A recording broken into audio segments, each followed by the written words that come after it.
The dust of Cowboy was a living thing. It was the color of dried blood, and tasted of grit and failed prayers. In the year 1876, it settled on everything in the New Mexico Territory town: the splintered planks of the general store, the sweaty flanks of tethered horses, and the determined shoulders of Abigail Reyes. At 25 years of age, Abigail knew the taste of dust well. It was the taste of a life remade from scratch. Her world was a converted chuck wagon, its canvas sides now braced with scavenged lumber to form a permanent lean-to. This was her eatery, a haven of savory steam amid the town's perpetual dryness. From this small kingdom, she waged a quiet war against the notion that a woman alone on the frontier was a woman undone. The idea was as stubborn as the desert wind, a wind that carried whispers of her past, a failed marriage back east, a flight from pity and judgment. Here, there was no time for pity. There was only the work. Her hands, though chapped and stained with chili powder, moved with a practiced grace. This morning, they held her mother's wooden spoon, its handle worn smooth by 2 generations of stirring. The spoon was her only inheritance, a tangible link to a gentler world she had been forced to leave. She dipped it into a large pot of beans simmering over the fire, the aroma of cumin and roasted peppers rising to challenge the dusty air. This was the smell of survival. Across the single dusty street, from the shade of the blacksmith's awning, Eli Harper watched her. He did this most mornings, a ritual as silent and ingrained as cleaning his pistol. At 31, Eli had the stillness of a man who had seen too much motion. A former cavalry scout, he now drifted, taking odd jobs, his past trailing him like a shadow. He saw the way Abigail set her jaw when a gust of wind threatened to scatter her neatly stacked plates, the efficient way she served the hard-faced miners who lined up for her cheap, filling meals. She was like a solitary desert flower, tougher than she looked, stubbornly clinging to a patch of unforgiving soil. His gaze flickered to his own horse, tied to a nearby post. The saddle cinched to its back was old, the leather cracked and dark with age. It was a good saddle, a fine one once, but to Eli it felt impossibly heavy. It was the weight of memory, of smoke and screams and the awful finality of a barn fire that had stolen more than just livestock years ago. That memory had taught him a brutal lesson. Trouble was a flame, and getting too close meant getting burned. So he kept his distance, from the town, from its people, and especially from the woman with the wooden spoon who seemed to be building something worth defending. The man who owned most of the trouble in Cowboy was named Silas Crow. Crow had the polished look of a predator who never missed a meal. He ran a lucrative side business supplying guns and other goods to outlaws, the Mesa jackals among them, and squeezed the local silver mine with protection fees. He saw Cowboy not as a community but as a map of assets. And 2 assets currently vexed him: the rickety, hand-cranked ferry that was the only reliable crossing over the Verde River, and the small plot of land occupied by Abigail Reyes's wagon. He envisioned a saloon on that spot, a supply depot for his operations, a choke point of commerce and vice that would make him the undisputed king of this dusty patch of earth. He was discussing this very ambition with Pastor Abel in front of the half-finished church. The pastor, a man whose faith was tempered by a healthy dose of pragmatism, wiped sweat from his brow. "The ferry is a public good, Silas," Abel said, his voice mild, "and Miss Reyes provides a service to the miners. A decent meal for a fair price. It keeps the men steady." Crow smiled, a thin, humorless expression. Everything is a public good until someone with vision makes it a private enterprise. The ferry is slow, inefficient, and her little cook fire is an eyesore. I plan to bring progress to Cowboy. The pastor knew what Crow's brand of progress looked like. It looked like more armed men in the street and more desperate miners losing their pay at a card table. But Crow had contributed a significant sum to the church's roof fund, and Abel was a man who understood the intricate dance of compromise required to build God's house on the devil's land. He merely nodded, a silent concession that galled him. Later that day, the sun was at its most merciless, beating down on the town until the air itself seemed to shimmer. A small boy named Tomas, who ran errands for anyone with a spare nickel, stumbled near Abigail's wagon. His face was flushed, his steps unsteady. He was a local boy, quick-witted and usually full of energy, but the heat had leached the life from him. He crumpled to the ground in a heap of worn trousers and dusty skin. Without a second thought, Abigail was out from behind her counter. She knelt beside him, her hand cool on his forehead. "Sun sickness," she murmured. She lifted him as easily as a sack of flour and carried him into the sliver of shade provided by her lean-to. She gave him water, a little at a time, and pressed a damp cloth to his neck. A few miners paused their meal to watch, their expressions a mixture of concern and curiosity. Eli saw the whole thing from his vantage point. He saw the instinctual, no-nonsense way she cared for the boy. There was no fuss, no dramatics, just a simple act of human decency. It was the kind of thing that could get a person noticed, the kind of thing that could be mistaken for a challenge. By late afternoon, Thomas was sitting up, sipping a broth Abigail had made for him. He thanked her with his eyes, for he was a boy of few words. The miners who had witnessed the event left a little extra coin on the counter. May Delaney, the town blacksmith, a formidable widow with arms as strong as her opinions, stopped by on her way home. "That was a good thing you did, Abigail," May said, her voice a low rumble. "But good things have a way of stirring up bad people in this town. You be careful." "The boy needed help," Abigail said simply. Wiping down her counter, it was not a choice, but a fact. Crow doesn't like facts that aren't his own, May warned before moving on, the word of caution hanging in the cooling air. Abigail felt a flicker of unease, but pushed it away. She had faced down disapproving fathers-in-law and scornful town gossips. She would not be intimidated by a man she had never even spoken to. She had her wagon, her pots, and her mother's spoon. It was enough. The next day, 2 men detached themselves from the saloon's shadow and ambled toward her eatery. They were not miners. They lacked the weariness of honest labor. One was a burly man with a tangled beard, the other wiry and nervous. Eli, watching from his usual spot, recognized them as Hank Doolin and his younger associate, men who did Crow's dirty work. He felt a familiar tension coil in his gut, the instinct to turn his horse and ride away, warring with a stubborn refusal to do so.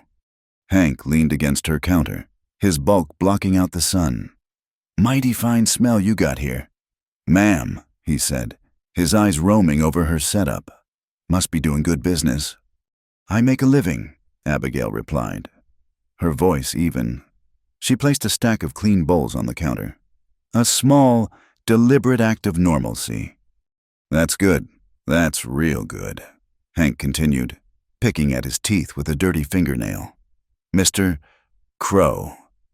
He likes to see folks do well in his town, and he likes to make sure they keep doing well. He offers a kind of insurance, a protection tax, you might call it. Keeps things running smooth, prevents accidents." The threat was as plain as the pistol on his hip.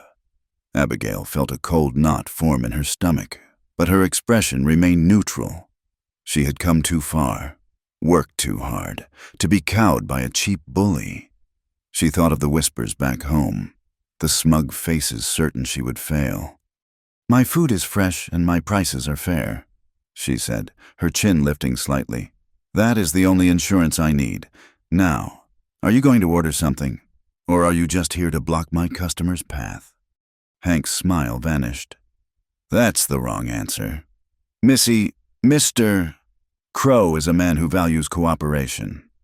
He reached out, his hand closing around a small barrel of dried chilies, a key ingredient for her signature stew. He was about to sweep it to the ground when a low voice cut through the air. "That's enough, Hank."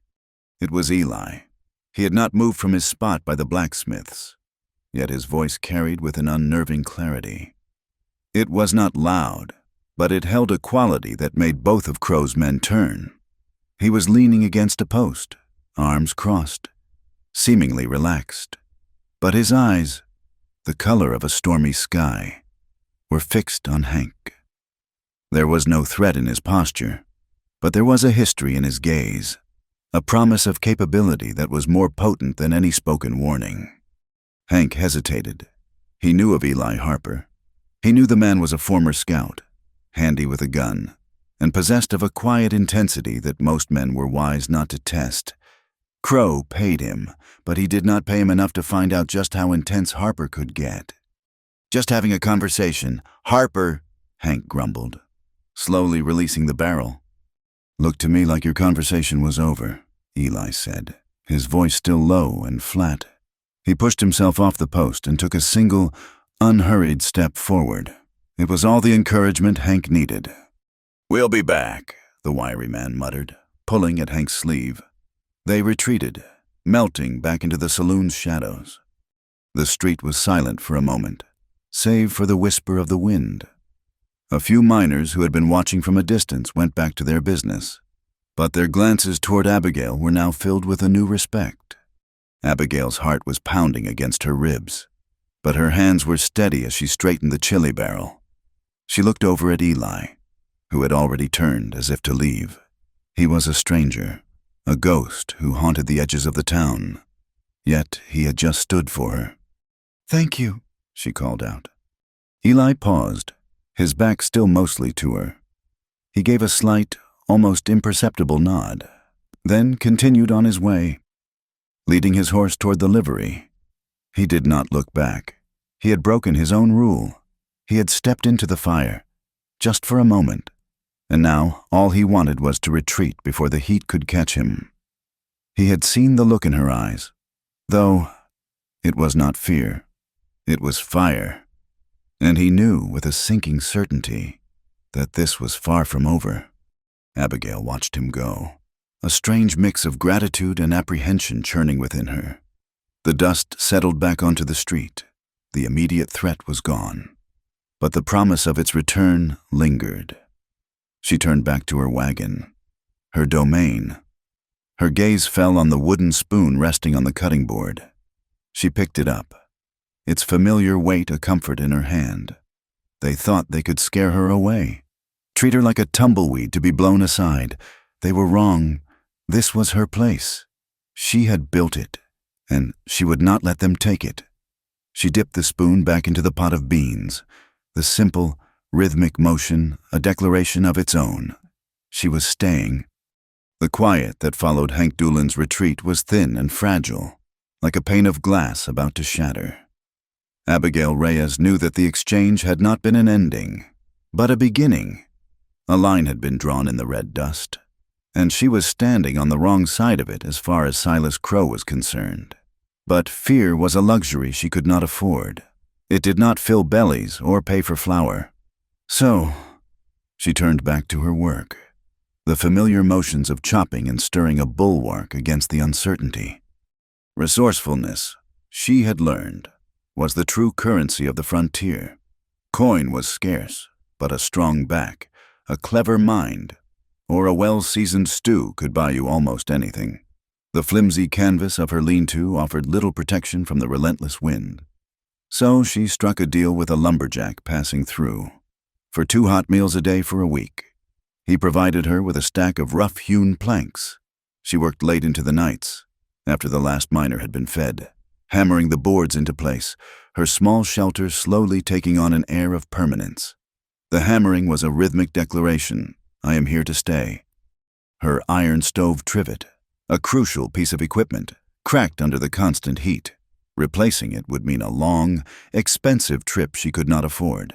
Instead, she went to May Delaney, the blacksmith, her face perpetually smudged with soot and her leather apron worn as softly as a dress, examined the broken piece with a critical eye.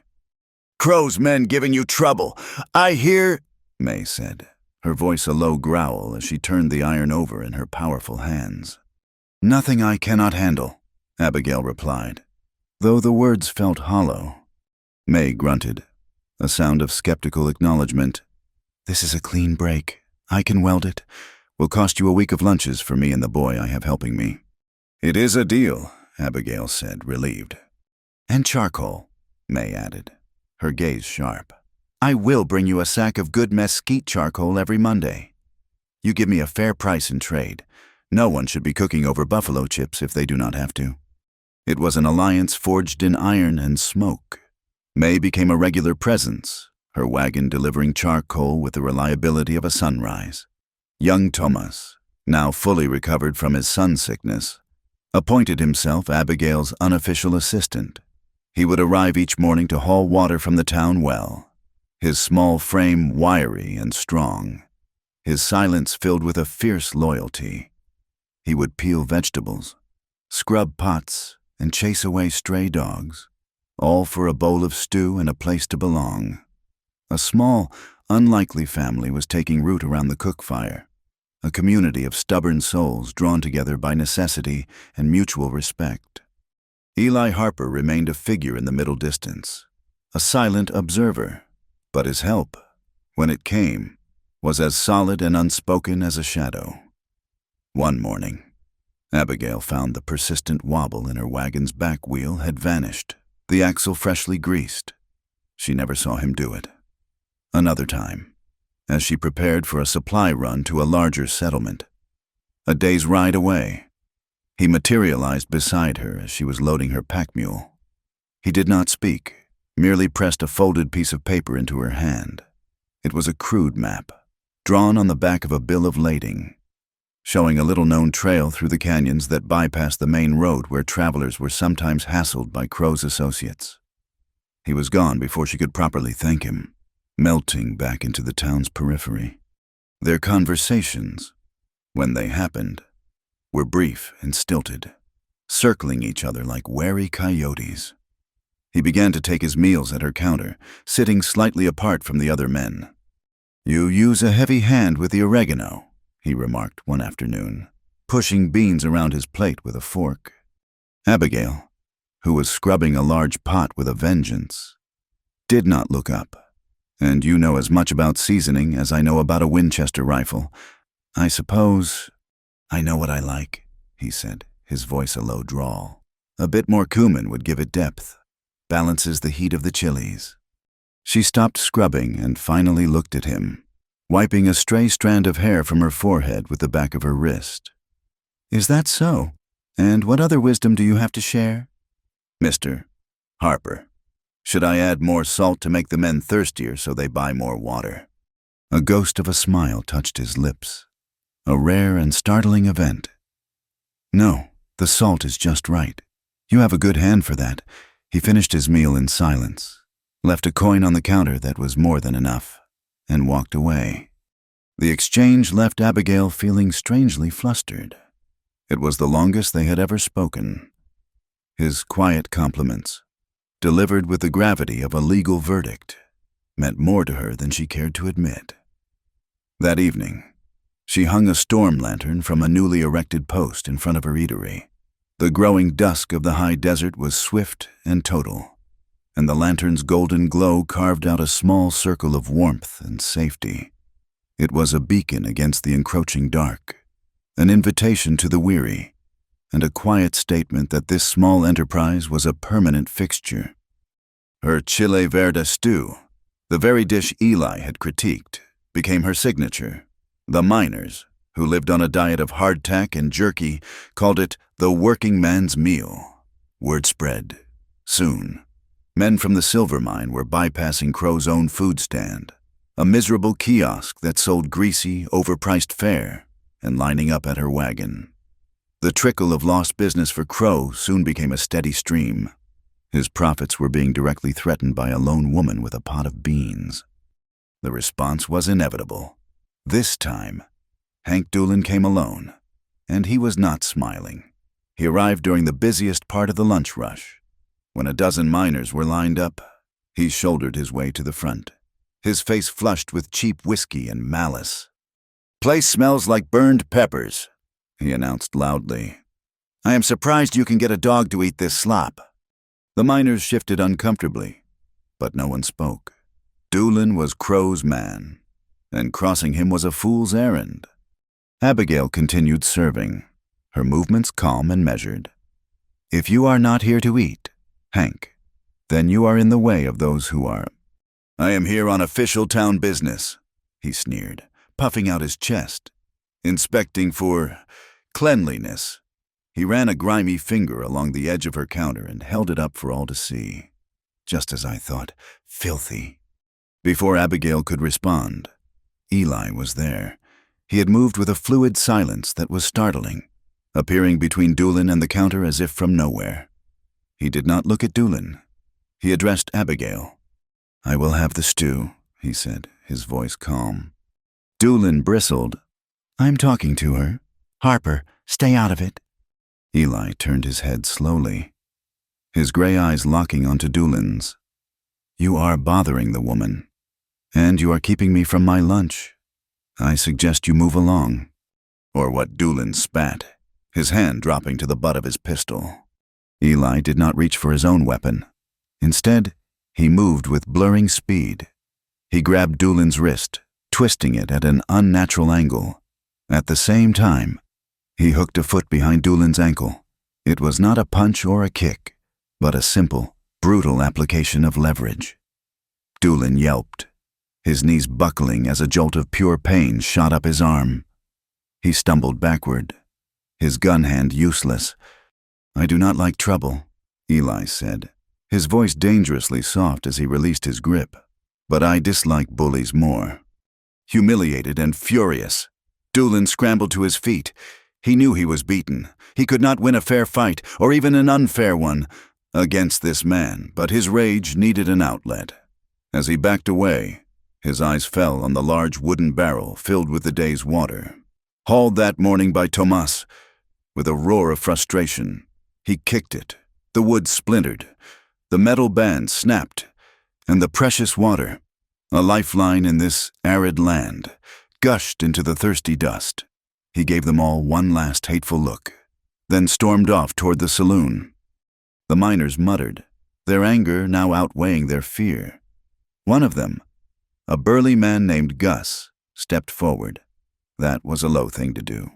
Miss Reyes, a real low thing. But Abigail was not looking at him. She was looking at the dark, spreading stain in the dust where her water had been.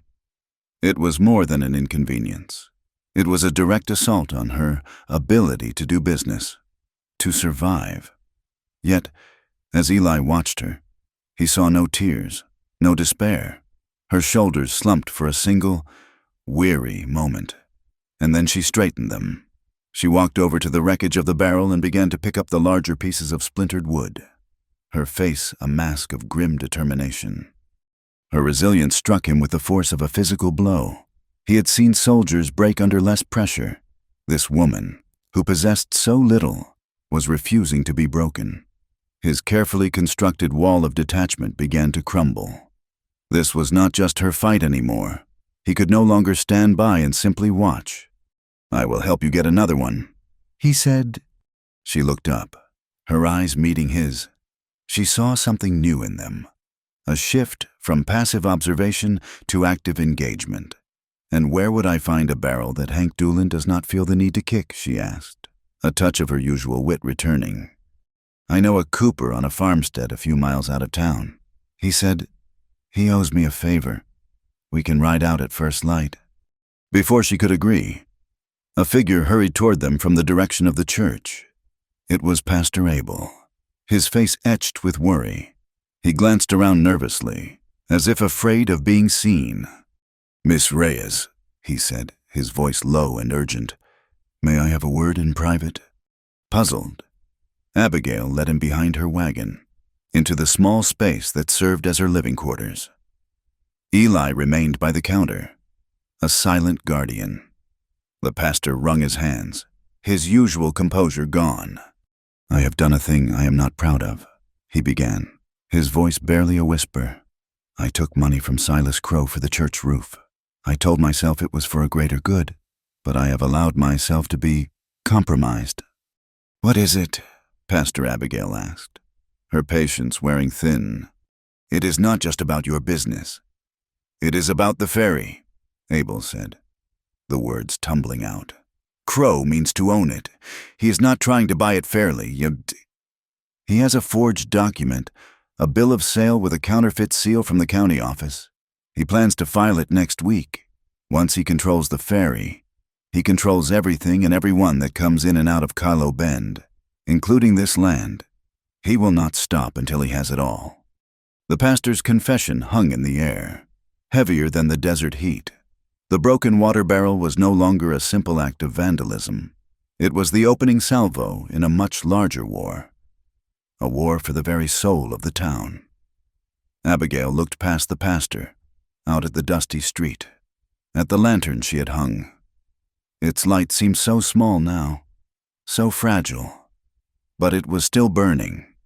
Pastor Abel's confession left a silence that was louder than any gunshot. The fight for a small eatery had become a fight for the town itself. A forged document was a kind of violence, a quiet, ink-stained weapon that could steal a future just as surely as a bullet. Abigail knew then that defensiveness was not enough. She had to attack, not with guns or fists, but with the only weapon she truly commanded, her kitchen. An idea took shape, born of desperation and a stubborn faith in the decency of ordinary people.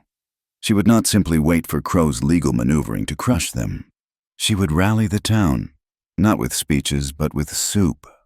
"We will host a supper," she announced the next day to May and Eli, who had become the de facto members of her war council. They stood beside the newly repaired water barrel Eli had procured, the raw wood smelling of pine and promise. "A ferry supper, right down by the landing. We will feed anyone who comes, and in return, they will give an hour's labor to repair the ferry dock. We will make the ferry a public work before Crow can make it his private property." May wiped a greasy hand on her leather apron, a slow grin spreading across her face. "Feed them and work them. Abigail, you would have made a fine foreman." Eli, however, was not smiling. He stared toward the river, his eyes narrowed. "You are gathering everyone in one place, out in the open, at night. It is a perfect target." "That is the point," Abigail countered, her voice firm. "We cannot live our lives hiding in the shadows he casts. We will bring it all into the light of a bonfire." "Fires cast shadows of their own," he said, his voice low and grim. He had seen what happened in the flickering, uncertain light of a fire, but he also saw the unshakable resolve in her eyes. She was not asking for his permission. She was telling him what was going to happen, and he knew, with a weary resignation, that he would be there. He could no more walk away from this than he could outrun his own shadow. The word spread through Cowboy Bend like a breeze before a storm. Thomas, her small and silent lieutenant, carried the news to the miners' camps. May spoke to the freighters and the handful of homesteaders who came to her for repairs. Abigail herself spoke to anyone who came to her counter. The proposition was simple: a bowl of her best venison and vegetable stew for an hour of work.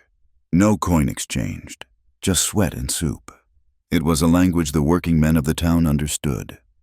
On the appointed evening, the air by the Verde River was filled with a nervous energy.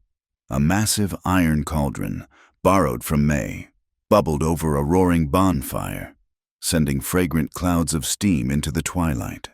Lanterns were hung from the skeletal frames of the warehouse and the gnarled branches of cottonwood trees, their combined glow pushing back the immense darkness of the desert night.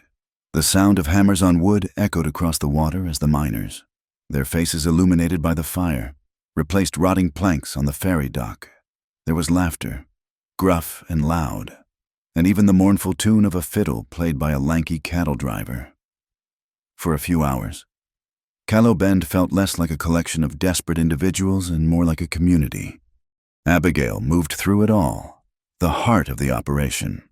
She ladled stew, offered a kind word, and directed the work with a calm authority that no one questioned. She felt a swell of pride. This was working. This was what happened when people stood together. Eli did not join the work. He patrolled the perimeter, a silent specter moving through the deep shadows beyond the firelight. His horse was saddled and ready nearby. Every instinct screamed at him that this fragile peace could not last. He watched the rooftop of the largest warehouse across the landing, its dark shape a perfect perch for a rifleman. His instincts were right. The first shot was a flat, ugly crack that severed a fiddle string and silenced all laughter. A lantern hanging from a post shattered, plunging a section of the dock into darkness.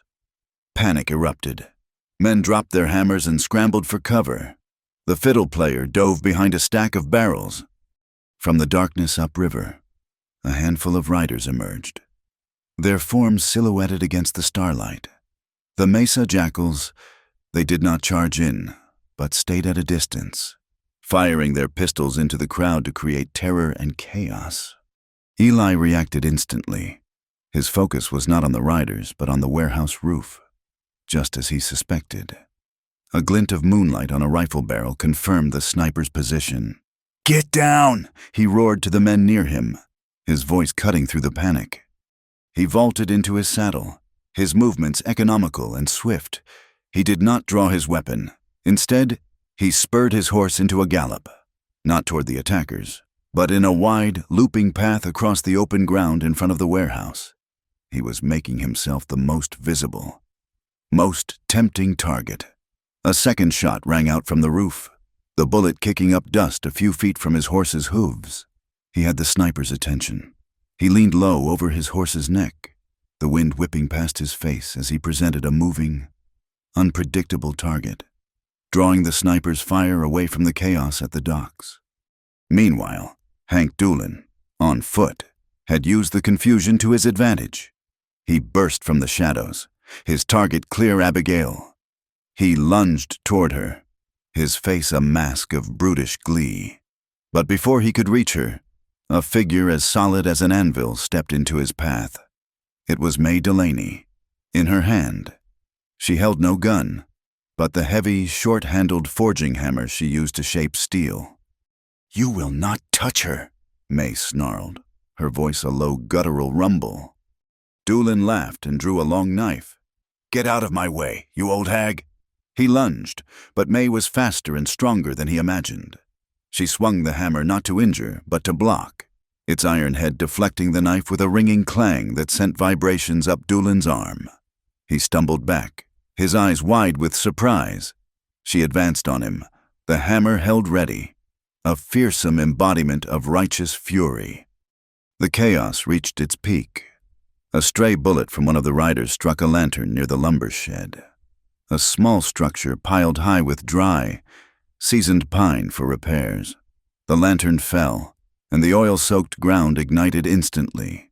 Flames licked up the side of the shed, and within seconds, the dry wood roared to life. A column of fire and smoke billowed into the night sky, painting the entire scene in a terrifying, flickering orange light.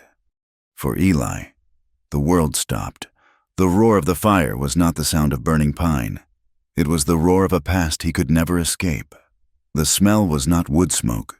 It was the sickening stench of burning hay and something worse. He was no longer on the banks of the Verde River.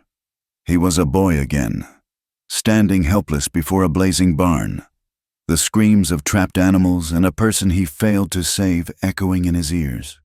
The sounds of the gunshots faded. May's battle with Doolin became a silent movie. His hands, gripping the reins, went numb. His breath hitched in his chest. He was frozen, a prisoner of a memory that was more real than the present danger. In that moment of his paralysis, the fight on the dock reached its breaking point. A wild shot from a panicked miner went wide, striking the thick mooring rope that held the ferry fast to the landing. The heavy rope, already strained by the river's strong current, frayed and then snapped with a sound like a cannon shot. Abigail was at the edge of the dock, trying to pull a young miner with a twisted ankle to safety. The ferry, suddenly free, was slammed by the current and lurched violently away from the bank. The heavy wooden gangplank connecting them buckled and split. Abigail cried out as she lost her balance, her feet slipping on the splintered wood. For a heart-stopping second, she scrabbled for a handhold, her fingers finding only empty air. Then, with a sickening splash, she was gone, swallowed by the cold, black water. High on the small hill overlooking the landing, hidden in a thicket of mesquite, Tomas watched the scene unfold. He had not run when the shooting started. He had moved with a purpose, scrambling up the dark slope. Now, he pulled a small, intricately carved wooden whistle from his pocket.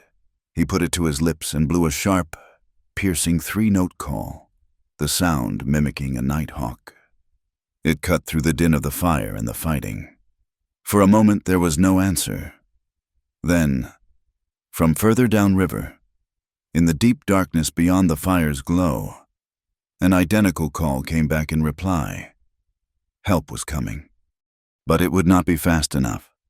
The shock of the cold water, the sight of Abigail disappearing, was the only thing that could have broken Eli's trance. He snapped back to reality with a violent shudder, the ghosts of the old fire replaced by a new, more immediate horror. The fire on the bank raged. The battle was still being fought, but all he could see was the churning, dark water where she had vanished. His worst fear had been realized. The fire had returned, and in the critical moment, it had paralyzed him, and she was paying the price. The past shattered like burnt glass. The image of the roaring barn, the prison of his memory, dissolved in the face of a real and present horror. The black, churning water that had taken Abigail. For a single, agonizing beat. Eli Harper was two men. One was a boy, paralyzed by old smoke and guilt. The other was a man, a scout, a survivor, whose every instinct screamed at the sight of a person in peril. The man won. He was off his horse before it had fully stopped, kicking off his boots and dropping his gun belt in one fluid motion. He did not hesitate, did not weigh the odds. He hit the cold water of the Verde River in a shallow dive, the shock of it a violent baptism that washed the last phantom flames from his mind. The current was a powerful, living thing, a muscular serpent trying to drag him downstream. It was colder than he had imagined, a cold that stole the breath and numbed the skin. He surfaced, gasping, shaking the water from his eyes. The bonfire on the bank painted a chaotic mural of light and shadow, but it offered no purchase on the inky blackness of the river itself. Panic, cold and sharp, tried to find a hold in his gut. He fought it down. A scout learned to read signs, to see what was not obvious. He scanned the surface of the water, not for her, but for what the river might have done with her. A splintered piece of the gangplank spun in a slow eddy. A length of rope snaked past. The current was pushing everything toward the far bank, where a dense thicket of reeds and fallen cottonwoods formed a dark, tangled wall. He swam, his stroke strong and sure, angling across the current. The sounds from the shore, the crackle of the fire. A distant shout faded into a dull roar. Secondary to the rush of water in his ears, his world had narrowed to this single, desperate task.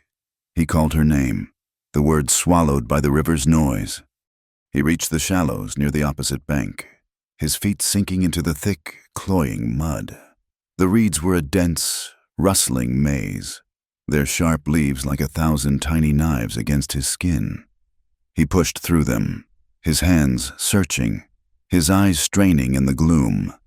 He found her not by sight, but by feel. His hand brushed against the rough wool of her skirt, tangled in the submerged roots of a fallen tree.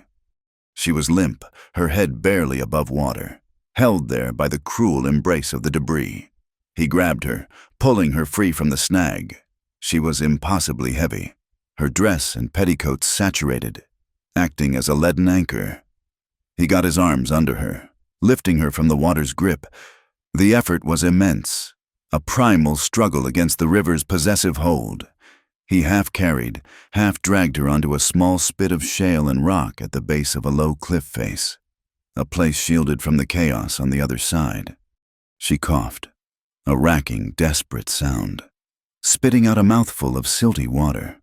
Her body was trembling uncontrollably, not just from the cold, but from shock. Her dress was torn, shredded by the debris, clinging to her in useless, sodden tatters. He worked with a grim, focused urgency, his fingers clumsy with cold as he unfastened the buttons of her ruined bodice. The wet fabric was a danger now, leaching the life and warmth from her. He had to get it off. He pulled the heavy, waterlogged remnants of her clothing away, the wool and cotton peeling from her skin. Her naked body dripped with river water as the cowboy's rugged hands lifted her to safety. For a moment, she was utterly exposed, pale and shivering in the faint, reflected light of the distant fire. There was no thought in his mind beyond her survival. He saw not a woman's form, but a human being brought to the absolute edge, stripped bare of everything. It was a moment of profound, terrifying vulnerability, and his response to it was purely protective. He shrugged out of his own heavy canvas coat and wrapped it around her, the dry, rough fabric a shield against the cold and the night. He pulled her further up the bank, into a shallow overhang in the rock that offered some shelter from the wind. He sat her down, her back against the stone, and began to gather what little dry wood he could find: twigs, driftwood, a few dry branches caught in the rocks above the waterline. He worked with the swift efficiency of a man who had made 1,000 fires in worse conditions. Using his knife, he shaved a small pile of tinder-dry slivers from the inside of a larger piece of wood, shielded them with his body, and struck a spark with his flint and steel. A tiny flame flickered, caught, and grew. The small fire pushed back the darkness, its warmth a fragile miracle. It crackled and hissed, casting their shadows long and dancing against the rock wall. Abigail had stopped shivering so violently, though a deep tremor still ran through her. She clutched the lapels of his coat, which swallowed her small frame, the sleeves hanging far past her hands. "You have a habit of saving my property," she said, her voice a hoarse whisper. "First my child's, now me." Eli looked up from feeding a stick into the fire, the dry, Western humor, so close to the surface even after what had just happened, was so purely her that it made his chest ache. "You are not property," he said, his voice rough. "No," she agreed, a small, tired smile touching her lips. "I am the proprietor. There is a difference." She looked at the fire, then at him. The humor in her eyes faded, replaced by something raw and direct. "You were frozen back there when the fire started." It was not an accusation. It was a simple statement of fact. He did not look away. He owed her the truth. "There was a fire, a long time ago. A barn. I was just a boy. I could not do anything. I just watched it burn." The words were hard, like stones he had to pull from his throat. "Tonight, for a moment, I was that boy again." "But you were not," she said softly. "That boy did not jump into the river. The man did." They sat in silence for a long time after that. The only sounds, the crackling of the flames and the murmur of the river. The water that had almost claimed her now seemed peaceful, its surface reflecting the vast, star-dusted sky. Eli felt a lifetime of walls crumbling inside him. He had spent years keeping his distance, avoiding attachments, believing that trouble was a fire he had to stay away from. But he had been wrong. The real danger was not the fire. It was the freezing, the paralysis of standing by and doing nothing. He had jumped into the river not just to save her, but to save himself from becoming that boy forever. He wanted to stay. He wanted to fight. For this town. For her. Abigail watched his face in the firelight. The hard lines softened. The guardedness in his eyes eased for the first time. She had arrived in Kylo Bend with nothing but a wagon and a wooden spoon, determined to build a life on her own terms, trusting no one but herself. She had seen men as obstacles, threats, or customers. She had never seen one as an anchor, until now. She saw the man who had faced down Doolin, who had quietly repaired her wagon, who had just pulled her from a watery grave and wrapped her in his own coat without a moment's hesitation. She trusted him, completely. Without a word, she reached out one of her hands from the cocoon of his coat. He looked at it for a moment.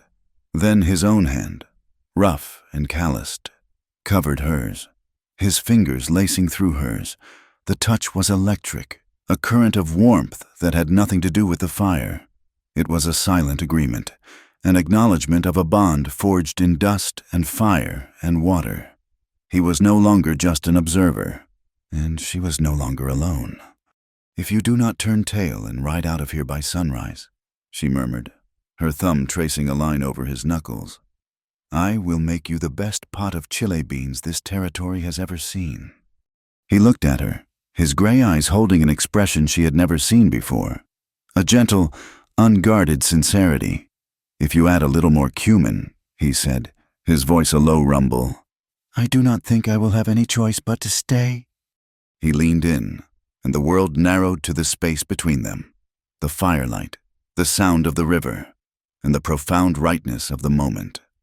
The sound of a horse scrambling on the rocks above them broke the spell. They both started, their hands still clasped, turning to face the sound. A moment later, a figure appeared, silhouetted against the night sky at the top of the low bluff. Abigail Harper, the voice was a familiar, gravelly boom. It was May Delaney. "We are down here," Abigail called out, her voice still weak. May found a path down, her heavy boots dislodging a cascade of small pebbles. She carried a lantern, its light swinging wildly, illuminating a face grim with worry and exertion.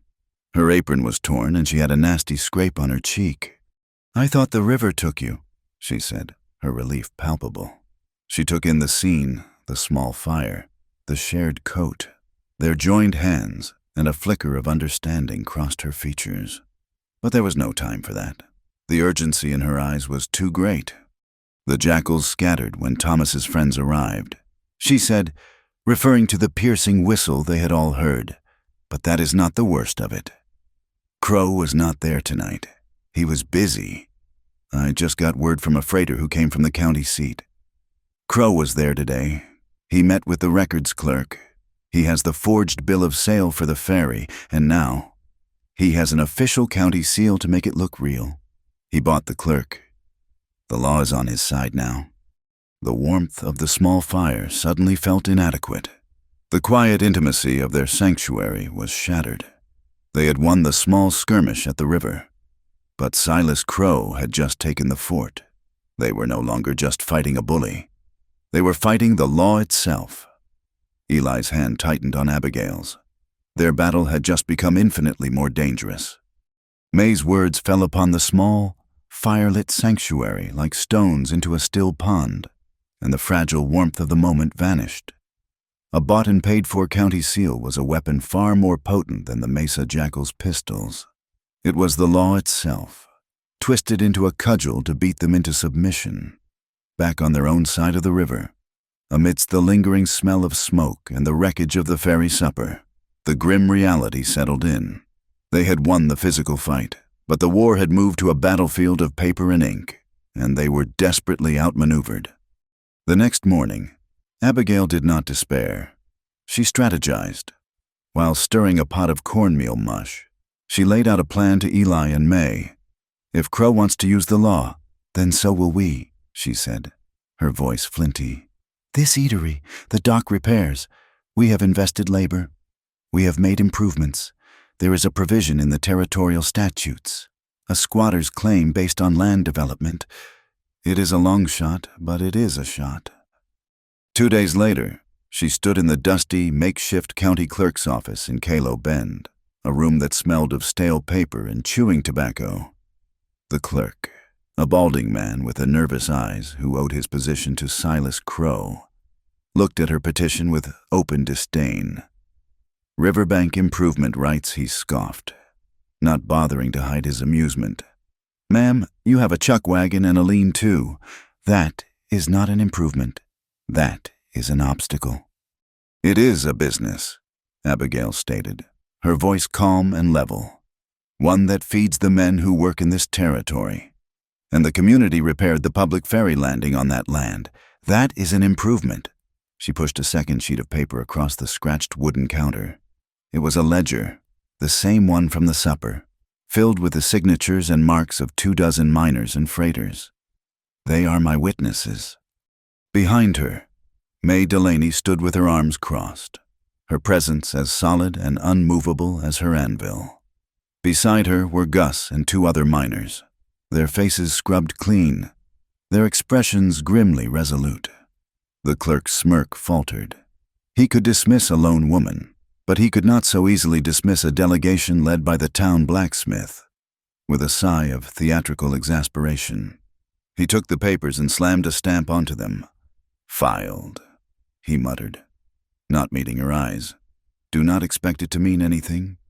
As Abigail fought her battle with paper, Eli waged his in the shadows. He knew Crow's power came from his supply lines. Forgery and intimidation were his local tools, but his real strength flowed from outside Cowboy Bend. Eli began to watch the trails, not as a cowboy, but as the scout he used to be. He spent hours in the high chaparral, still and silent, observing the movement of wagons and riders. His patience paid off. He saw a heavily laden freight wagon, one he did not recognize, arrived not by the main road but by a treacherous northern canyon trail. It was met not by Crow, but by Hank Doolin and 2 of the jackals. They guided it to a reinforced shed behind the saloon, unloading long, heavy crates under the cover of darkness.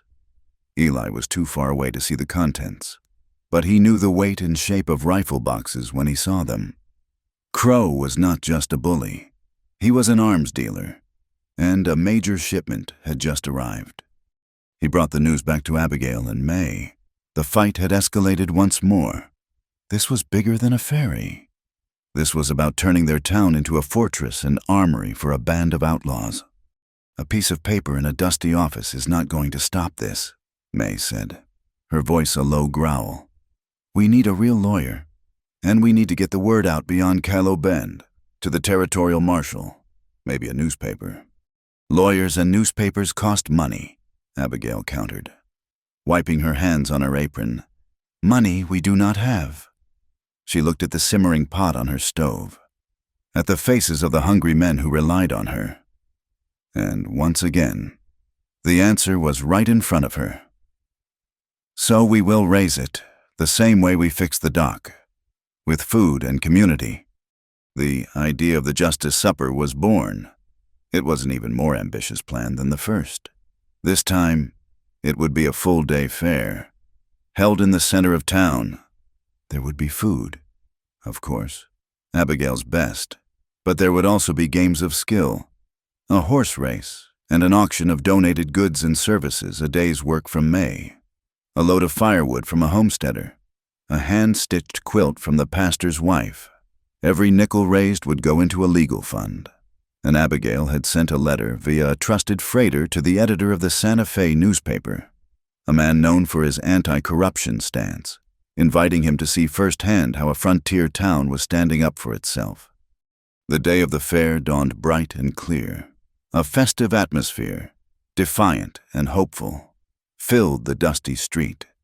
People who normally kept to themselves mingled and laughed.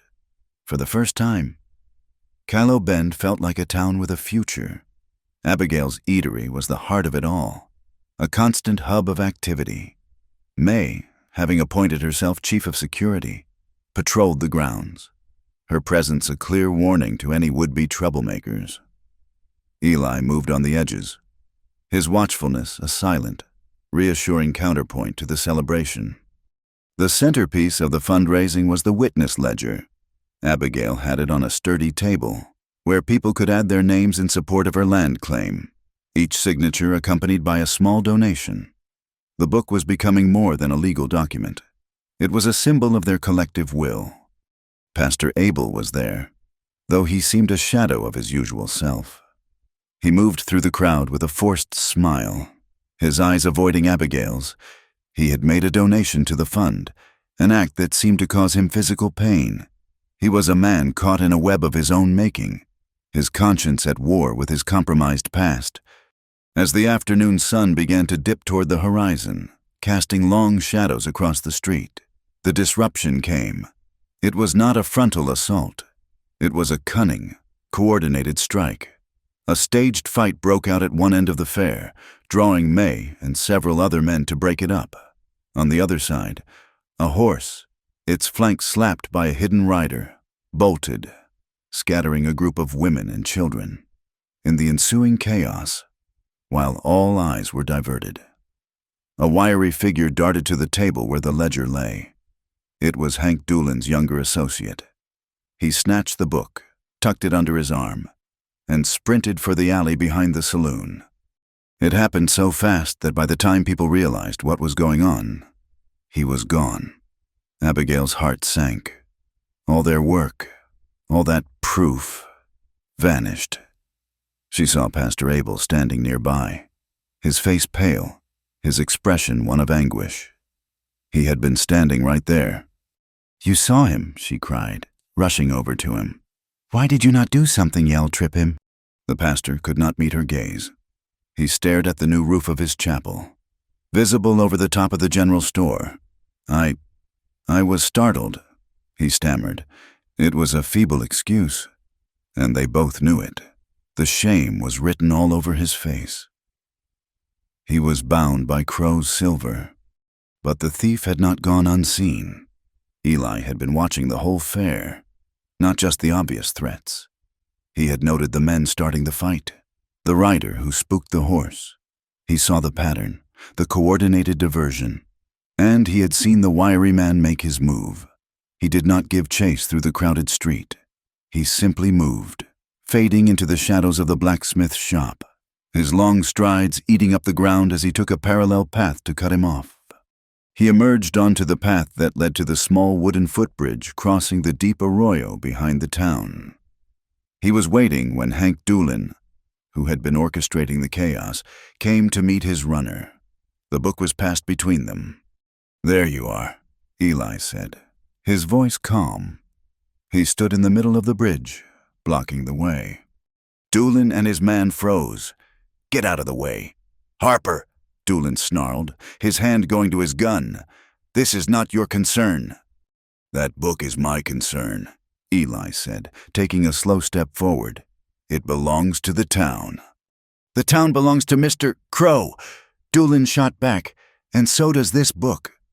He lunged, not with his gun, but with a wild punch. Eli sidestepped it easily, the motion fluid and economical. As Doolin stumbled past, off balance, Eli clamped a hand on the back of his neck and shoved him forward. Doolin's face met the rough wood of the bridge's handrail with a solid thud. At the same time, Eli chopped his other hand down on Doolin's wrist, forcing him to drop the ledger.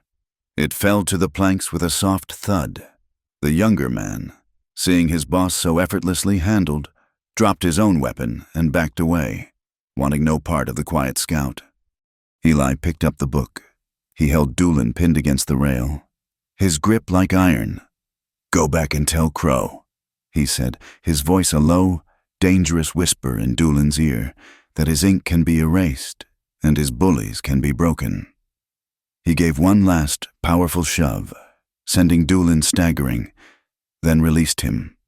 Doolin, humbled and furious, clutching his bruised face, scrambled away into the dusk. Eli stood on the bridge for a moment, the recovered ledger in his hand. It was another small victory in a war of inches. As he turned to head back, a movement near the newly arrived freight wagon behind the saloon caught his eye. It was Tomas. The boy was small enough to be invisible, and curious enough to be everywhere. He was crouched behind a stack of barrels, staring intently at the long wooden crates Eli had seen being unloaded. Eli walked over, his boots silent in the dust. "What have you got, Thomas?" he asked softly. The boy jumped, startled, but relaxed when he saw who it was. He did not speak, but pointed a small, dirt-smudged finger at the nearest crate. Scrawled on the raw wood in thick, black chalk was a strange symbol. A jagged lightning bolt contained within a rough circle. It was not a brand or a shipping address. It was a marking. Thomas looked up at him, his dark eyes wide with unspoken questions. Eli stared at the symbol, and a cold dread washed over him. A dread far deeper than anything he had felt facing Doolin on the bridge. He had seen markings like that before, during his time in the army. They were not for rifles. They were a warning, an identifier for something far more volatile. He looked from the crate to the large, vulnerable warehouse next to the ferry landing, where Crow stored his excess goods and where half the town's miners gathered each morning to get their work assignments. The plan became terrifyingly clear. Crow was not just planning to steal the town with a pen. If that failed, he was planning to break its spirit with a deafening boom and a sheet of fire, and he would make it look like the miners' own fault. They had just won back their book of names, only to discover that their enemy was planning to turn the page to dynamite. The chalk symbol, a lightning bolt in a circle, was a declaration of war. Eli's recognition of it transformed the air between them, turning their small victories to ash. This was not about intimidation anymore. It was about annihilation. Crow intended to burn the heart out of the town and blame the ashes on the very people he had terrorized. The ledger book in Eli's hand felt flimsy, a paper shield against an avalanche. They gathered in the pre-dawn chill behind Abigail's eatery. The three of them, the scout, the cook, and the blacksmith. The town slept, unaware of the fuse that had been lit beneath it. "Dynamite," Eli said, his voice a low, hard thing in the quiet. "The crates are full of it. He plans to blow the main warehouse by the landing.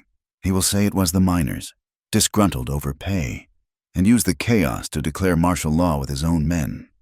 May Delaney slammed a fist into her open palm. The sound, a dull thud. That monster. He would kill dozens just to get his hands on a ferry. "He is not after just the ferry," Abigail said, her eyes dark with a terrible clarity. "He is after the idea that we can stand against him. He wants to prove that a community is just a mob that has not been frightened enough." She looked at Eli. "We cannot let the town know. It would cause a panic, and people would get hurt. So we do not tell them." Eli agreed. "We show them." A plan began to form. A dangerous, intricate piece of machinery that required perfect timing and absolute trust. "We will not stop them," he said, looking at the two women. "We will help them." The trap was as audacious as it was simple. They would switch the crates. Under the cover of the next night's deepest dark, they would move the real dynamite and replace it with decoys. They would then leak false information. A rumor that the miners' own secret stash of blasting powder was hidden not in the main warehouse, but in a smaller, abandoned storage shed on the far side of the landing, a place with no collateral damage. Getting to the crates was the first hurdle. They needed help. Eli and May approached Gus, the burly, level-headed miner who had first stood up for Abigail. They told him a partial truth that Crow was storing illegal weapons, and they needed to move the evidence before he could use it. Gus listened, his face grim, and then nodded. He brought two others, men as solid and trustworthy as granite. That night was a symphony of shadows and silence. While the town was lost in sleep, the small team worked with a desperate, quiet urgency. May used her blacksmith's strength to pry open the lids of the crates marked with the lightning bolt. Inside, nestled in straw, were the waxy, cylindrical sticks of dynamite, working by the carefully shielded light of a single lantern. They transferred the deadly cargo to empty flour sacks. The decoy crates, which May and the miners had spent the day building and filling with rocks and dirt, were slid into their place. The weight had to be perfect. The chalk symbols were meticulously copied onto the new wood. Finally, the real dynamite was carefully lowered into the cold, deep water of the well behind the blacksmith shop, a temporary and terrifyingly inadequate hiding place. The next day, Tomas, the small boy with the old eyes, played his part. He went to the saloon to buy a sarsaparilla, and while there, he let slip to the bartender a known gossip on Crow's payroll, a piece of a conversation he had overheard between two miners about moving their special powder to the old empty shed for safekeeping. The bait was laid. As evening approached, the sky turned a bruised, sickly yellow. A hot, dry wind began to blow from the east, picking up the red dust and flinging it in stinging sheets. A storm was coming, a proper New Mexico duster. It was the perfect cover. From a hiding place in the loft of the livery stable, Eli, Abigail, and May watched the landing. With them were Gus and his men, armed with pickaxe handles and a cold resolve. The wind howled, rattling the loose boards of the stable and obscuring the world in a swirling red haze. Through the dust, they saw them. 4 of the Mesa Jackals, led by Hank Doolin, moving like wraiths toward the abandoned shed. They carried a crate between them, one of the decoys. They were not just going to blow the shed. They were going to plant the evidence that framed the miners. But just as they reached the door of the shed, a lone rider emerged from the dust cloud. Even in the poor visibility, the man's expensive coat and the confident set of his shoulders were unmistakable. It was Silas Crow. He had come to oversee his victory personally. He dismounted, striding toward Doolin, his voice cutting through the wind's shriek. "Get it done! I want this town begging for my protection by sunrise." "This was it! Now!" Eli whispered. He and the miners slipped from the stable, moving quickly through the disorienting gloom. May remained in the loft, a vantage point from which she could direct their small force. The fight on the landing was a chaotic, brutal affair, fought in a blinding storm of dust and wind. It was not a battle of guns, but of fists and improvised weapons. The Jackals, caught by surprise, were disoriented. Gus, roaring like a bear, swung a pickaxe handle that sent one man sprawling. Eli moved with a lethal grace, a phantom in the dust, disabling 2 men with precise, non-lethal strikes before they even knew he was there. But Crow was different. He was not a brawler. He was a viper. He drew a pistol, not to join the melee, but to find the source. His eyes scanned the chaos and landed on Eli. As he raised his weapon, another sound tore through the howling wind, a sound that was not of the storm. It was the clear, resonant tolling of a bell. From the other side of town, Pastor Abel stood in the belfry of his half-finished church, pulling on the thick rope with all his might. The sound, a pure, urgent clang, was a call to conscience. He had seen Crow ride out toward the landing, had seen the armed men moving through the dusk, and the weight of his complicity had finally become too much to bear. He could not fight with his hands, but he could fight with his bell. Each toll was an act of penance, a plea to the town he had failed. The effect was immediate. Lights began to appear in windows. Doors opened. The people of Calo Bend, drawn by the alarm, began to emerge, forming a hesitant but growing crowd at the edge of the street, their faces illuminated by lanterns, their expressions a mixture of fear and dawning anger. The Jackals saw the town assembling. Their nerve broke. This was not a back-alley ambush anymore. It was a public spectacle. Hank Doolin, his face bleeding from a cut, found himself face to face with May, who had descended from the loft. Behind her, holding a lantern high, stood Tomas, his small face set with a courage that shamed the big man before him. Doolin looked at the boy, then at the growing crowd, and he let his knife fall to the ground. The fight went out of him. The other Jackals followed his lead, surrendering to the miners. Now it was just 2 men on the landing, Eli and Crow. The dust whipped around them, the bell still tolling, the town watching. "You have lost, Crow," Eli said, his voice steady against the wind. Crow laughed, a harsh, ugly sound. "I have the law in my pocket. These people will believe what I tell them to believe." He fired, not at Eli, but at the ground near his feet, trying to intimidate him. Eli did not flinch. This fire, this noise, held no power over him anymore. He charged forward, low and fast. Crow fired again, the shot going wild as Eli closed the distance. He slammed into Crow's midsection, driving the air from his lungs. They crashed against the thick mooring post of the ferry. Crow brought his pistol up to use as a club, but Eli caught his wrist, twisting it until the gun clattered onto the planks. The fight was short and savage. Eli did not have Crow's size, but he had a scout's resilience and a righteous fury. He subdued Crow, not with a killing blow, but with a coil of rope he pulled from a post, lashing his hands behind his back with swift, practiced knots. Justice, not vengeance. He hauled the bound and struggling Crow to his feet and faced the assembled town. In one hand, he held the forged bill of sale they had taken as evidence from Crow's office. In the other, he held the ledger of debts that Crow used to control men like Pastor Abel. "This is the law Silas Crow follows." Eli's voice rang out, clear and strong, the law of fake seals and secret debts. He tried to frame this town for a crime he planned himself. He threw the papers to the ground at Crow's feet, and then he stepped back. Abigail walked forward, into the circle of lantern light.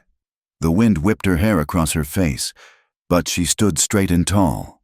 Her voice, when she spoke, was not loud, but it carried with an undeniable authority. "We have been living in fear," she said, her eyes sweeping over the faces of her neighbors. "Fear of men like this and fear of being alone. Tonight we are not alone. This ferry, this landing, it does not belong to him. It belongs to all of us. It is the gateway to our town. I say we vote, right now, to make it a public trust, owned and operated by the people of Callow Bend, for the good of Callow Bend." A cheer went up from the crowd, a ragged but powerful sound of a community finding its voice. They surged forward, their fear replaced by a collective will. The fight was over. As Gus and the other miners took charge of the captured men, Eli stood over the bound Silas Crow. Crow looked up at him, his face contorted with a venomous hatred. "You think you have one, Scout," he spat, his voice a low hiss. "You are still just that sniveling boy who watched his family's barn burn down. You think that was an accident?" Eli froze. The world seemed to stop spinning. The wind, the bell, the murmuring crowd, it all faded away. Crow saw the look on his face and smiled, a truly evil expression. "That was my work. Old man Abernathy would not sell his ranch. A little fire, a tragedy. It is amazing how it can change a man's mind. Your whole life, you have been carrying the guilt for a fire I paid to have set." The word struck Eli with the force of a physical blow, but it was not a blow that wounded. It was a blow that shattered a cage he had been living in his entire life. The guilt, the shame, the shadow of the boy who had stood and watched it all evaporated in that single, horrifying, liberating confession. He was not that boy. He had never been. He looked down at Silas Crow, no longer seeing a monster from his past, but just a pathetic, beaten man. He felt nothing but a vast, empty peace. He had been absolved in the heart of the storm. He was finally free. The dust storm blew itself out before dawn, leaving the world scoured and clean. A profound quiet settled over Callow Bend, broken only by the gentle murmur of the river and the distant call of a mourning dove. The air, washed clean of dust, smelled of damp earth and creosote. It was the smell of a new beginning. Silas Crow and the remnants of the Mesa Jackals were gone, hauled away under guard by a territorial deputy who had arrived with a posse, summoned by the same rider who had carried Abigail's letter to the Santa Fe newspaper. Crow's confession. A final, venomous act of spite had done the opposite of what he intended. It had not broken Eli. It had unburdened him, lifting a weight of guilt he had carried for more than half his life. The truth, even a truth that ugly, was a kind of freedom. In the days that followed, the town began to heal. The first act was a public meeting, held not in the half-finished church, but in the open air by the ferry landing, the site of their battle and their victory. An impromptu town council was formed, with Gus the miner elected as its chairman, his quiet strength a welcome change from Crow's tyrannical rule. Their first vote was unanimous. The ferry and the landing were officially designated as a community trust, a resource to be shared by all. Their second and third votes were just as swift, by popular acclaim. Abigail Reyes was appointed manager of the newly formed Kalo Bend Supply Cooperative, tasked with operating the communal kitchen and overseeing the fair distribution of goods for the miners and homesteaders. And Eli Harper, the quiet scout who had been the town's silent guardian, accepted the role of ferrymaster and trail warden, his knowledge of the land now an official asset to the community he had chosen to call home. The town's transformation was quiet but profound. Pastor Abel, his face a mask of shame and resolve, began his penance. He did not preach sermons on forgiveness. He lived his apology every day, from sunrise to sunset. He could be seen on the roof of his chapel, his hammer striking a steady, rhythmic beat as he single-handedly repaired the shingles, working to pay back his debt to the town not with words, but with sweat. At the blacksmith shop, another kind of rebuilding was taking place. May Delaney, her formidable demeanor softened by a new, maternal pride, had officially taken on an apprentice. She presented Tomas with a small, perfectly balanced hammer, its head forged from the finest steel, its handle shaped for his small hands. "A blacksmith does not just fix what is broken," she told him, her voice gruff with emotion. "He makes things that last, things that hold a community together. It is time you learned." Thomas, who had spoken so few words in his life, simply held the hammer, its weight in his hand a promise of a future he had never dared to imagine. He was no longer a boy running errands. He was a builder. Amidst all this quiet industry, Abigail and Eli found their own rhythm. They worked side by side, their days filled with the practical tasks of creating order from chaos. They planned supply routes, organized work crews to finish the dock repairs, and started a small vegetable garden in the rich silt near the riverbank. Their conversations were about lumber and flower prices, about the weather and the state of the North Trail. But beneath the surface of these ordinary words, a deeper conversation was taking place. One evening, after the last of the work crews had gone home, they sat together on a bench outside Abigail's eatery, which was now more a town hall than a private business. The air was cool, and a pot of her famous chili beans simmered on the stove inside, its savory aroma wrapping around them. For a long time, they were silent, watching the first stars appear in the darkening sky. "It is strange," Eli said, his voice thoughtful. "For so long, my future was just getting to the next day, staying out of trouble. Now," he trailed off, looking out at the town that was slowly, painstakingly putting itself back together. "Now you have a ferry to run." Abigail finished for him, a gentle smile playing on her lips, and a whole town of people who will complain if it is a minute late. He smiled back, a real, easy smile that reached his eyes. "I suppose I do." He turned to look at her, the smile fading into something more serious. "Abigail, what Crow said about the fire. I spent my whole life believing I was a coward, that I had failed, to find out it was all a lie." He shook his head, struggling to find the words. "It is like I have been a stranger to myself all this time. I am not sure who I am without that guilt." "I know who you are," she said softly, her gaze steady and clear. "You are the man who fixed my wagon wheel when you thought no one was looking. You are the man who drew a map to keep me safe. You are the man who jumped into a river in the dark." She reached out, her hand resting on his arm. "The fire did not define you then, and his lies do not define you now. Your actions do. You get to decide who you are, starting today." The weight of her belief in him was a powerful, anchoring thing. It settled the last of the restless ghosts inside him. He had been a drifter, a man without a place. But here, with her, he felt the first stirrings of a new foundation. "And you," he asked, his voice low, "you came here to be on your own, to prove you did not need anyone. Now you are running the whole town's pantry." She laughed, a soft, warm sound. "I suppose I got a little carried away." Her laughter subsided, and her expression grew thoughtful. I think I was wrong. I thought being strong meant being alone. But what we did here, we were only strong because we were together. She looked down at her hands, which were chapped and calloused from work, but were her own. I have been fighting for so long just to keep my head above water, to earn my place. I never let myself think about what might come after. She finally looked up, meeting his eyes, a flicker of vulnerability in their depths. I never let myself believe I deserved a partner, someone to share the load with.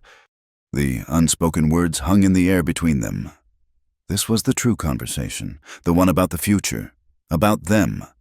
There were no grand declarations, no breathless promises of forever. Their reality was built of harder, more practical things. Eli took her hand, his fingers lacing through hers. His touch was warm and solid. I am not much for vows. Abigail, he said, his voice a low, steady rumble. Words can get twisted, but I am good at fixing things, and I'm good at keeping watch. I cannot promise you a life without trouble, but I can promise I will not be a drifter anymore. I will be here. We can build this together.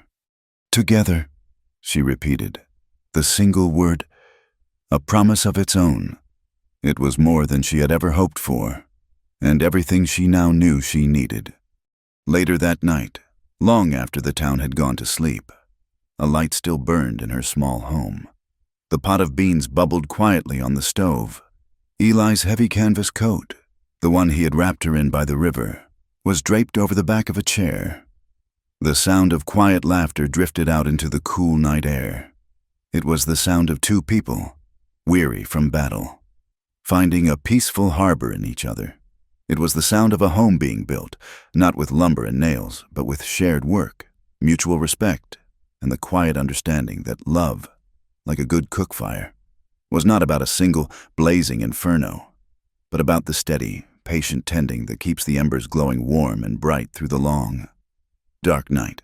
She hung her mother's worn wooden spoon on a peg on the wall, not packing it away for a journey, but giving it a permanent place. A week later, a freighter on his way to Santa Fe delivered a letter. It was addressed to Abigail, the envelope thick and official-looking. She opened it with a puzzled expression. It was from a consortium of businessmen who were building out the railroad line. They had heard the story already becoming a legend of the Justice Supper and the woman who had rallied a town with a cooking pot. They were making her an offer. They wanted her to organize a series of similar community kitchens in the rough-and-tumble camps all along the new rail line, to bring a measure of civilization and order to the frontier. It was a position of influence, of importance, with a salary that would make her a wealthy woman. She stood there, the letter in her hand, the offer of a world far bigger than Kylo Bend lying on the paper.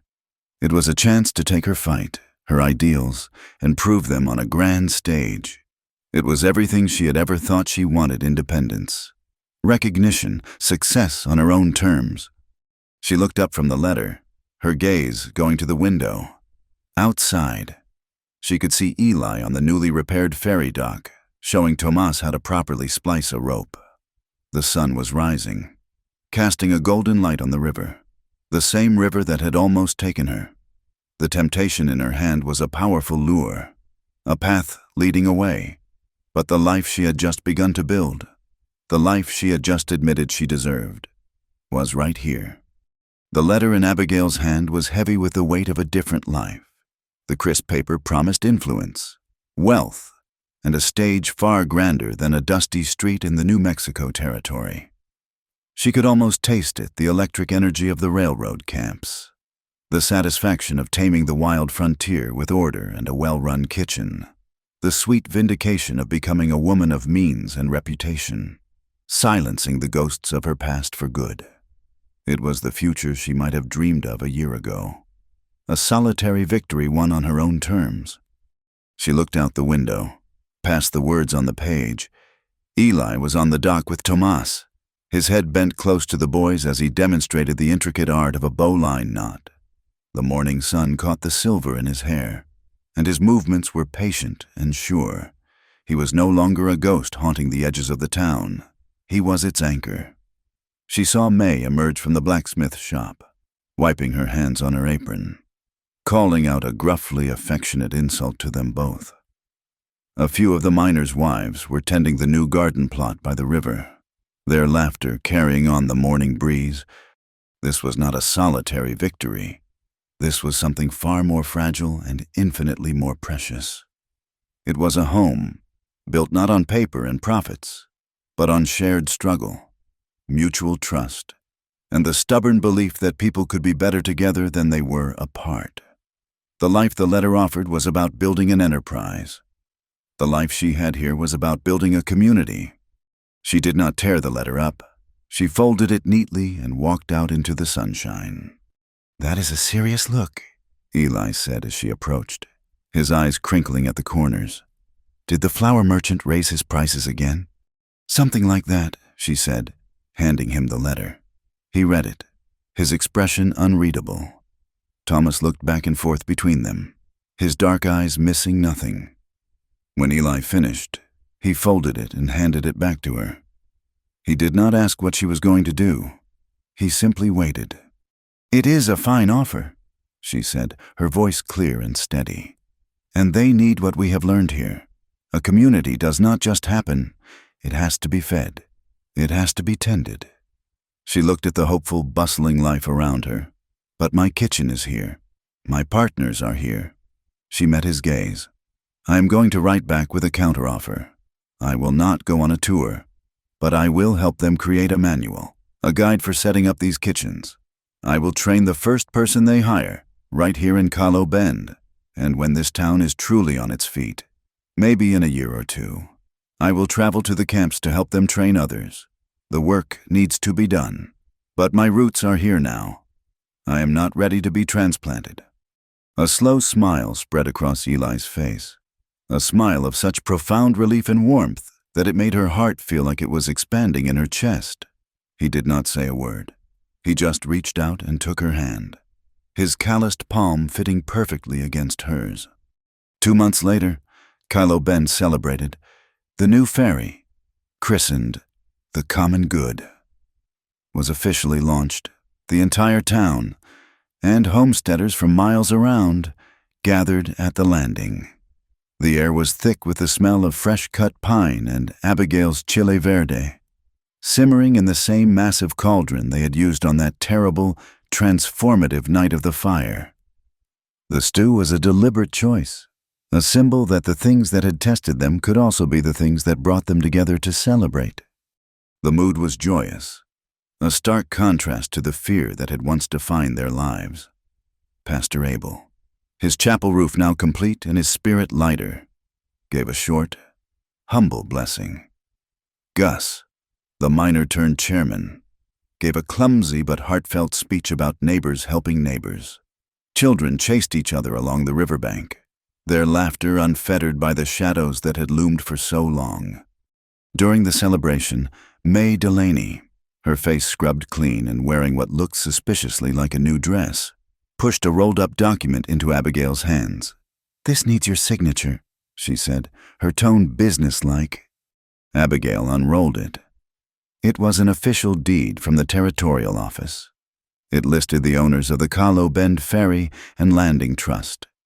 2 names were written on the primary line, the people of Cowboy Bend, and Abigail Reyes. She looked up at May, her eyes wide with shock. "The town voted," May said, a rare blush creeping up her neck. "But I filed the paperwork. A town needs an anchor. Abigail, something solid to tie onto. And you need to know you are not a guest here. This is your place. Officially." Tears pricked at Abigail's eyes. She had come here seeking independence, and instead, she had found something far better: belonging. She had been given an anchor, not to hold her down, but to show her she was finally secure in a safe harbor. Later, as the sun began to set, painting the sky in brilliant strokes of orange and purple, Eli led her away from the crowd, toward a quiet spot downriver. A new saddle was slung over a low-hanging cottonwood branch. It was a beautiful piece of work. The leather a rich, dark chestnut, the stitching flawless.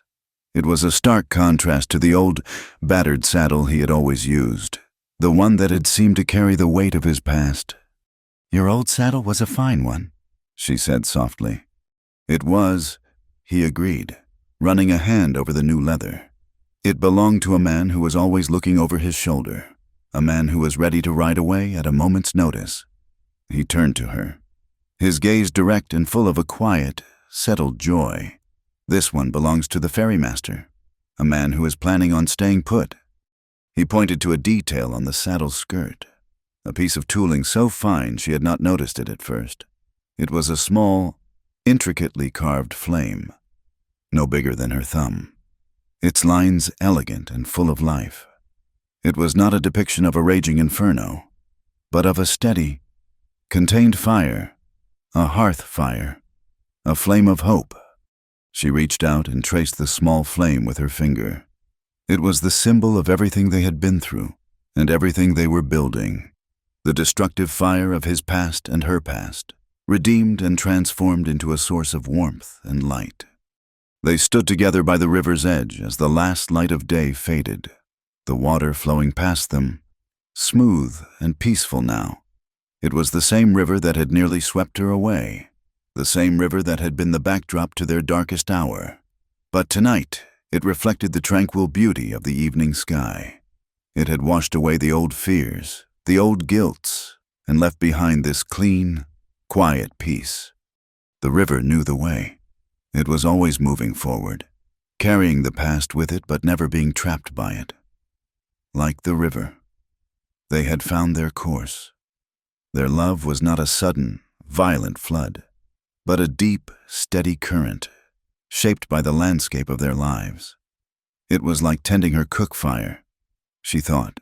It did not require grand, dramatic gestures. It required patience and attention, and the quiet commitment to add wood when it was needed, to shelter the flame from the wind, to never let the embers grow cold. It was a shared responsibility, a daily act of devotion. Eli put his arm around her shoulders, and she leaned into his strength, his presence as solid and comforting as the land beneath her feet. They did not need to speak of forever. They were living it. One sunrise, one shared meal, one repaired railing on the ferry dock at a time. In the unforgiving heart of the West, a place of dust and hardship and endless sky, they had done the most difficult and the most rewarding thing a person could do. Together, they had built a home.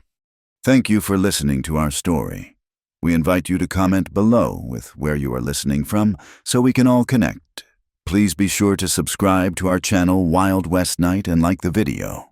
And you can support us further by pressing the hype button to help this story reach more people.